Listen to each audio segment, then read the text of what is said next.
কিছু মা আছেন যারা শুধুমাত্র বাচ্চার মুখ থেকে মা ডাকটি শোনার অধীর আগ্রহ নিয়ে ঈশ্বরের কাছে প্রার্থনা করেই চলেছেন। আর কিছু মা আছেন যারা মাতৃত্বের স্বাদ পেয়েও তা প্রতিনিয়ত অবহেলা করে যাচ্ছে। যেখানে একজন শিশুর সবচেয়ে নিরাপদ স্থান মায়ের কোল, সেখানে নিজের মা একরত্তি শিশুকে অস্বীকার করছেন। আপনারা হয়তো ভাবছেন এটা কি সম্ভব?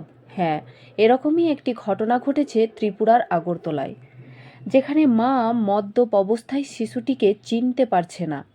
মদের নেশা কতটা চূড়ান্ত পর্যায়ে পৌঁছালে একজন মা বাচ্চার সাথে এরকম ব্যবহার করে? তিনি কখনো হাসছেন, কখনো বা কাঁদছেন। মাতাল অবস্থায় বাচ্চাটিকে একবার মাটিতে নামিয়ে দিয়ে চলে যাচ্ছেন, আবার একবার আশ্রমের দরজার সামনে ফেলে রেখে অদৃশ্য হয়ে যাচ্ছেন। এমন অবস্থা দেখে গোটা ত্রিপুরার মানুষ স্তব্ধ হয়ে গেছেন। খিদের জ্বালায় বাচ্চাটি কাঁদতে কাঁদতে ঘুমিয়ে পড়ছে। একটু খাবারের জন্য মায়ের পায়ের কাছে ঘোরাঘুরি করে, কিন্তু মা নিজেকে সামলাতে পারছে না। এদিকে একরত্তি শিশুটির ডান দিকের হাতে আঘাতের চিহ্ন দেখতে পাওয়া যায়। আশেপাশের লোকজন জিজ্ঞাসা করলে মা দাবি করেন শিশুটি তার নয়।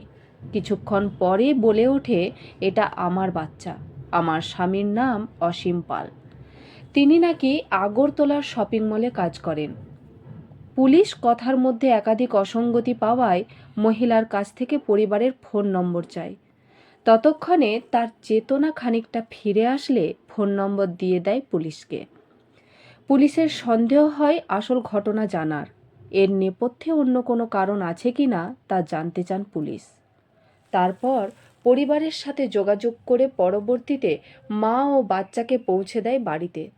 তবে ওই এলাকার অনেকেই মায়ের মাতৃত্ব নিয়ে প্রশ্ন তুলেছেন। একজন মা যেখানে বাচ্চার জন্য সারা পৃথিবীর সাথে লড়াই করতে তৎপর, সেখানে এই মায়ের সেই মমত্ববোধের ছিটে ফোঁটাও নেই।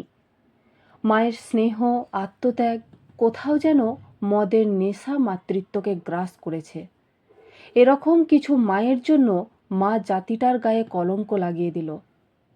শিশু যদি রাস্তায় অসহায় হয়ে পড়ে থাকে, তবে সভ্য সমাজে এর থেকে বড় লজ্জার আর কিছু হতে পারে না। বাচ্চাটির ছলছল করে ওঠা চোখ দুটি যেন বলে দিচ্ছে, কেন আমি বঞ্চিত। আমাদের বিবেক, মানসিকতা কতটা নিচে নামিয়ে দিয়েছে, এই ঘটনাটি তার একমাত্র উদাহরণ।